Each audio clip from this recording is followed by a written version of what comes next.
গতকাল দিনভর মেঘলা আকাশ থাকলেও সেই অর্থে বৃষ্টি হয়নি। তবে আজ থেকেই ঝমঝমিয়ে ফের বৃষ্টি শুরু হবে দুই বাংলার বিভিন্ন প্রান্তে। টানা বৃষ্টিপাত চলবে আগামী সপ্তাহের সেই বৃহস্পতিবার পর্যন্ত। সেক্ষেত্রে রাজ্যের বন্যা পরিস্থিতির আরও অবনতি হওয়ার আশঙ্কা রয়েছে। বাংলার আকাশে নতুন করে দুটি নিম্নচাপ তৈরি হয়েছে। এছাড়াও সক্রিয় রয়েছে মৌসুমী অক্ষরেখা। এই তিনটি সিস্টেমের প্রভাবে সমগ্র বাংলা জুড়েই বজ্র বিদ্যুৎ সহ বৃষ্টিপাত চলবে। গতকালের মতো আজও কলকাতা সহ দুই বঙ্গেই দিনভর মেঘলা আকাশ দেখা যাবে। আজ অতি ভারী বৃষ্টিপাত হতে পারে পশ্চিম মেদিনীপুর, ঝাড়গ্রাম, পশ্চিম বর্ধমান, পুরুলিয়া এবং বাঁকুড়া জেলায়। ভারী বৃষ্টির সম্ভাবনা রয়েছে বীরভূম, পূর্ব বর্ধমান, পূর্ব মেদিনীপুর এবং দক্ষিণ 24 পরগনা সহ হুগলি আর মুর্শিদাবাদ জেলাতে। বৃষ্টির পাশাপাশি ঘন্টায় সর্বোচ্চ 30 থেকে 40 কিলোমিটার গতিতে দমকা ঝোড়ো হাওয়াও বইতে পারে। এই বৃষ্টি মোটামুটি চলবে আগামী বৃহস্পতিবার পর্যন্ত। বৃহস্পতিবারের আগে এই পরিস্থিতির বিশেষ কোনো বদল ঘটবে না। একইভাবে আজ থেকেই দার্জিলিং, কালিম্পং, জলপাইগুড়ি, কোচবিহার এবং আলিপুরদুয়ার জেলাতেও ভারী থেকে অতি ভারী বৃষ্টির সম্ভাবনা রয়েছে। আজ রবিবার দার্জিলিং, কালিম্পং, আলিপুরদুয়ার, কোচবিহার এবং জলপাইগুড়ি জেলায় ভারী বৃষ্টিপাতের পূর্বাভাস। তো কোথায় কেমন থাকবে আজও আগামী কয়েকদিনে দুই বঙ্গের আবহাওয়া, কি থাকছে সতর্কতা, কোথায় হতে পারে ভারী থেকে অতি ভারী বৃষ্টি এবং কোথায় রয়েছে সামান্য হালকা থেকে মাঝারি বৃষ্টির সম্ভাবনা, সবই বিস্তারিত জানাবো আবহাওয়া লাইভ মানচিত্রের মাধ্যমে। তো চলুন এবার দেখে নেওয়া যাক। নমস্কার দর্শক, এই মুহূর্তে চলে এসেছি আমরা সরাসরি আবহাওয়া লাইভ মানচিত্রে, যেখানে আমরা আজ বিস্তারিত আলোচনা করব যে সমগ্র পশ্চিমবঙ্গ, বাংলাদেশ সহ তার পার্শ্ববর্তী এলাকাগুলিতে কোথায় কেমন থাকবে আবহাওয়া, কোথায় কোথায় রয়েছে ভারী থেকে অতি ভারী বৃষ্টির সম্ভাবনা, কোথায় হতে পারে হালকা থেকে মাঝারি বৃষ্টি, কোথায় হতে পারে ঝড়ের দাপট, সবই কিন্তু বিস্তারিত জেনে নেব আমরা এই পূর্বাভাসের মাধ্যমে। তো চলুন এক এক করে দেখে নেওয়া যাক। প্রথমেই আমরা দেখে নেব যে কোথায় কেমন মেঘলা আবহাওয়া থাকতে পারে। যেমন আজ দেখতে পাচ্ছি সমগ্র পশ্চিমবঙ্গ, বাংলাদেশ সহ নর্থ ইস্ট সর্বত্রই কিন্তু মেঘের ঘনঘটা রয়েছে। কলকাতায় এই মুহূর্তে দেখতে পাচ্ছি আংশিক মেঘলা আকাশ থাকবে একেবারে ভোরের দিকে। অন্যদিকে সমগ্র বাংলাদেশে শুধুমাত্র এই একেবারে দক্ষিণের পূর্ব দিকে চিটাগং, চকরিয়া, তারপরে যে টেকনাফ, এদিকের কিছু কিছু এলাকায় আংশিক মেঘলা আকাশ থাকতে পারে। তবে গভীর মেঘের ঘনঘটা দেখা যাবে বাদবাকি সমগ্র বাংলাদেশে। খুলনা, ঢাকা, বরিশাল, এদিকে যশোর, রাজশাহী, রংপুর, কালাই, ময়মনসিংহ, সিলেট সর্বত্রই প্রবল মেঘের ঘনঘটা দেখা যাচ্ছে। অন্যদিকে নর্থ ইস্টের উপরেও আমরা দেখতে পাচ্ছি যে গুয়াহাটি, ডিব্রুগড়, এদিকে অরুণাচল প্রদেশ, তারপর এদিকে মিজোরাম, সব দিকেই কিন্তু মেঘ রয়েছে। পশ্চিমবঙ্গের উত্তরে মেঘ থাকবে, তারপরে এদিকে মধ্যভাগে মালদা, মুর্শিদাবাদ এদিকেও মেঘ থাকবে। আর এদিকে নদিয়া থেকে শুরু করে কলকাতা একেবারে দক্ষিণ 24 পরগনা পর্যন্ত মেঘের ঘনঘটা দেখা যাচ্ছে। বাদবাকি পুরুলিয়া, মুড়ি, সিউড়ি এদিকটায় অতটা মেঘের সম্ভাবনা নেই, তবে সামান্য মেঘ দেখা যাবে সকালের দিকে। সকালের পাশাপাশি দিনের পরবর্তী সময়েও কিন্তু এই মেঘের ঘনঘটা থাকবে। আমরা দেখতে পাচ্ছি আজ সারাদিনই কিন্তু মেঘ প্রবেশ করবে সমগ্র বাংলার ওপরে। আজ একেবারে রোদের দেখা মিলবে না বললেই চলে। এরপর আগামীকাল ফের একই রকম পরিস্থিতি দেখা যাচ্ছে। তারপর মঙ্গলবার, বুধবার একই রকম পরিস্থিতি। মোটামুটি আগামী বৃহস্পতিবার পর্যন্ত আমরা এই পূর্বাভাসে দেখতে পাচ্ছি যে না, একই রকম আবহাওয়া থাকবে সমগ্র বাংলায়।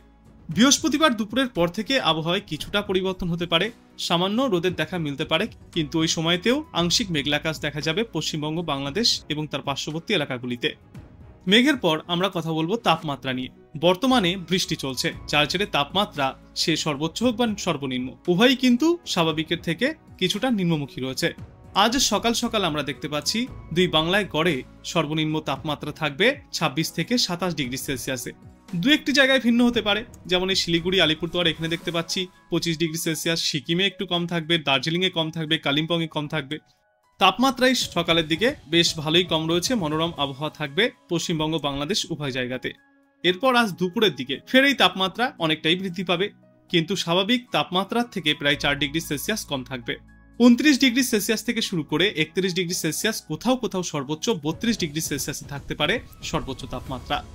কলকাতায় আজ দুপুরে সর্বোচ্চ তাপমাত্রা থাকবে 31 ডিগ্রি সেলসিয়াসে, মালদায় থাকবে 32 ডিগ্রি সেলসিয়াসে, পশ্চিমের দিকে পুরুলিয়ায় থাকবে 32 ডিগ্রি সেলসিয়াসে, উত্তরে শিলিগুড়ি, আলিপুরদুয়ারে থাকবে 30 থেকে 31 ডিগ্রি সেলসিয়াসে।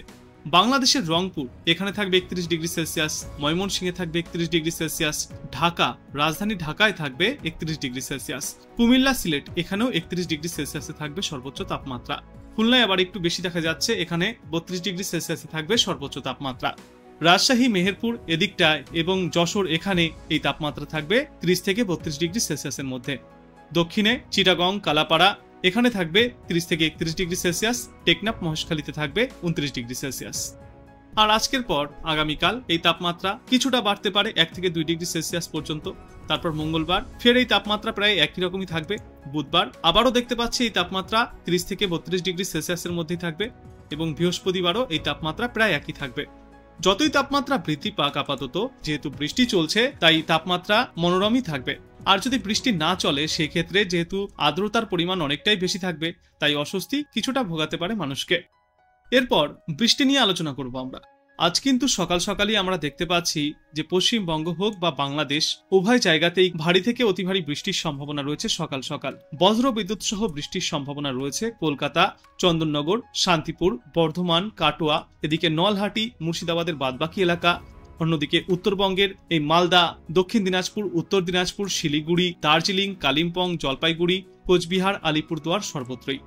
এদিকে এই যে গোয়ালপাড়া, গুয়াহাটি, বোকো, আরও যদি উত্তরে যাই আমরা এই নর্থ ইস্টের দিকে, তো সেখানে দেখতে পাচ্ছি এই যে ডিব্রুগড়, তেজু, দিমাপুর, এদিকেও রয়েছে বৃষ্টির সম্ভাবনা। একেবারে সকালের দিকে আজওয়ালে অতটা বৃষ্টির সম্ভাবনা নেই, তবে এই ত্রিপুরার এদিকটাতে আবার বৃষ্টির সম্ভাবনা রয়েছে। বাংলাদেশের চিটাগং, মহেশখালী, টেকনাফে রয়েছে সামান্য বৃষ্টির সম্ভাবনা।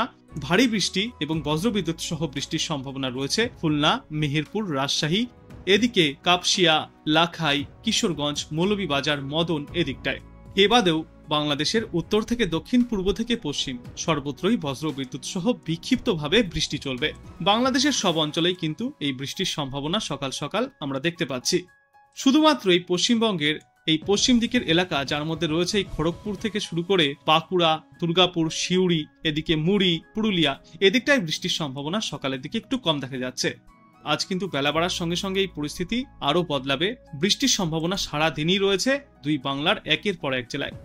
সকালের দিকে পুরুলিয়াতে বৃষ্টির সম্ভাবনা ছিল না, কিন্তু বেলা বৃদ্ধির সঙ্গে সঙ্গেই আজ মোটামুটি 9টা থেকে 1টার মধ্যে বিক্ষিপ্তভাবে বৃষ্টি চলবে পশ্চিমা অঞ্চলের জেলাগুলিতেও, যার মধ্যে থাকছে পুরুলিয়া, দুর্গাপুর, বাঁকুড়া, সিউড়ি, নলহাটি, এই সমস্ত এলাকা। আর এ বাদে উত্তর দক্ষিণ 24 পরগনা, হাওড়া, হুগলি, কলকাতা, নদিয়া, মুর্শিদাবাদ সর্বত্রই কিন্তু বজ্রবিদ্যুৎ সহ বিক্ষিপ্ত বৃষ্টি চলবে। সমগ্র উত্তরবঙ্গেও রয়েছে বৃষ্টির সম্ভাবনা, তবে এখানে শুধুমাত্র এই দক্ষিণ দিনাজপুরে সামান্য বজ্রবিদ্যুতের সম্ভাবনা দেখা যাচ্ছে, আর কোচবিহার, আলিপুরদুয়ারে সামান্য বজ্রবিদ্যুতের সম্ভাবনা দেখা যাচ্ছে। এ বাদে বাদবাকি সর্বত্রই বৃষ্টি চলবে, তবে অতটা দুর্যোগপূর্ণ আবহাওয়া বা বজ্রপাতের সম্ভাবনা নেই। বাংলাদেশের সর্বত্রই কিন্তু বজ্রবিদ্যুৎ সহ বিক্ষিপ্ত বৃষ্টির সম্ভাবনা দেখা যাচ্ছে। একটানা কোথাওই কিন্তু ভারী বৃষ্টি চলবে না, বিক্ষিপ্তভাবে সামান্য ভারী বৃষ্টি চলতে পারে, আর হালকা থেকে মাঝারি বৃষ্টিরই পূর্বাভাস রয়েছে এই মুহূর্তে। সমগ্র নর্থ ইস্ট জুড়ে আমরা দেখতে পাচ্ছি গুয়াহাটি, ডিব্রুগড়, এদিকে শিলচর, আজওয়াল সর্বত্রই কিন্তু বজ্রবিদ্যুৎ সহ বৃষ্টি চলবে সারাদিন। আজ বিকালের দিকেও রয়েছে বৃষ্টির সম্ভাবনা, রাতেও থাকবে বৃষ্টির সম্ভাবনা। এরপর আগামীকালও ফের আমরা দেখতে পাচ্ছি সকাল সকাল বৃষ্টির সম্ভাবনা রয়েছে, বিশেষ করে এই একেবারে আলিপুরদুয়ার এবং কোচবিহার এদিকটায়। কচুগাঁও বলে যে এলাকাটা রয়েছে একেবারে উত্তরে, এখানে আমরা দেখতে পাচ্ছি ভারী বৃষ্টির সম্ভাবনা রয়েছে আগামীকাল সকালে। এখানে 15 মিলিমিটার থেকে শুরু করে 35 মিলিমিটার পর্যন্ত বজ্রবিদ্যুৎ সহ বৃষ্টিপাত চলতে পারে। এবাদে বাংলাদেশের এই উত্তরে ময়মনসিংহ থেকে শুরু করে বাগমারা পর্যন্ত এখানেও রয়েছে বজ্রবিদ্যুৎ সহ বৃষ্টির সম্ভাবনা।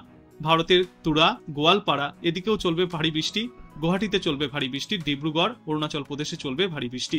আগামীকাল সারাদিনই এই বৃষ্টি জারি থাকবে সমগ্র পশ্চিমবঙ্গ, বাংলাদেশ এবং তার পার্শ্ববর্তী এলাকাগুলিতে। সমগ্র নর্থ ইস্টের পাশাপাশি এদিকে সিকিম, তারপর এদিকে দিমাপুর, ধানবাদ, এদিকে উড়িষ্যার ভুবনেশ্বর, রৌরকেলা, করবা, রায়পুর এইসব দিকেও কিন্তু এই বৃষ্টির সম্ভাবনা রয়েছে। তারপর মঙ্গলবার আমরা দেখতে পাচ্ছি বিক্ষিপ্ত বৃষ্টি চলবে।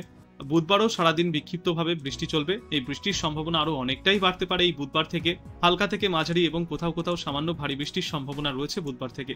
তারপর বৃহস্পতিবার ফের আমরা দেখতে পাচ্ছি যে সমগ্র পশ্চিমবঙ্গ, বাংলাদেশ তথা ভারতবর্ষের বিস্তীর্ণ এলাকায় রয়েছে এই বৃষ্টির সম্ভাবনা। যার মানে আমরা দেখতে পেলাম যে আজ থেকে শুরু করে আগামী বৃহস্পতিবার পর্যন্ত একটানা বিক্ষিপ্তভাবে বৃষ্টির সম্ভাবনা রয়েছে পশ্চিমবঙ্গ, বাংলাদেশ সহ ভারতবর্ষের বিস্তীর্ণ এলাকায়। এর জেরে কিন্তু যে সমস্ত নিচু এলাকা আছে সেখানে বন্যা পরিস্থিতি তৈরি হতে পারে।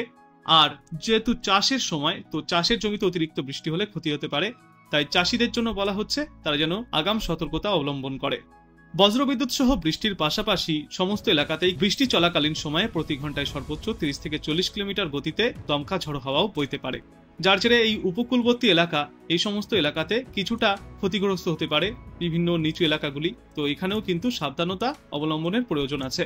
উত্তরবঙ্গে অনেক আগের থেকেই যেহেতু লাগাতার বৃষ্টি চলছে, তাই উত্তরবঙ্গের জন্য ইতিমধ্যেই কিন্তু বিশেষ সতর্কতা জারি করা হয়েছে যে নদীর জলস্তর বাড়তে পারে, তারপর শস্যের ক্ষতি হতে পারে, পাহাড়ি অঞ্চলে ধসের সম্ভাবনা রয়েছে। তাই যারা ওখানে ঘুরতে গিয়েছেন বা ওখানকার বাসিন্দা আছে তাদের জন্য বিশেষ সতর্কতা থাকছে। আর বঙ্গোপসাগরে এই মুহূর্তে প্রতি ঘন্টায় সর্বোচ্চ আমরা দেখতে পাচ্ছি যে 40 কিলোমিটার গতিতে দমকা ঝড়ো হাওয়া বইবার সম্ভাবনা। তাই মৎস্যজীবীদের উদ্দেশ্যেও বলা হচ্ছে তারা যদি সমুদ্রে মাছ ধরতে যান সেক্ষেত্রে সতর্কতা অবলম্বন করবেন।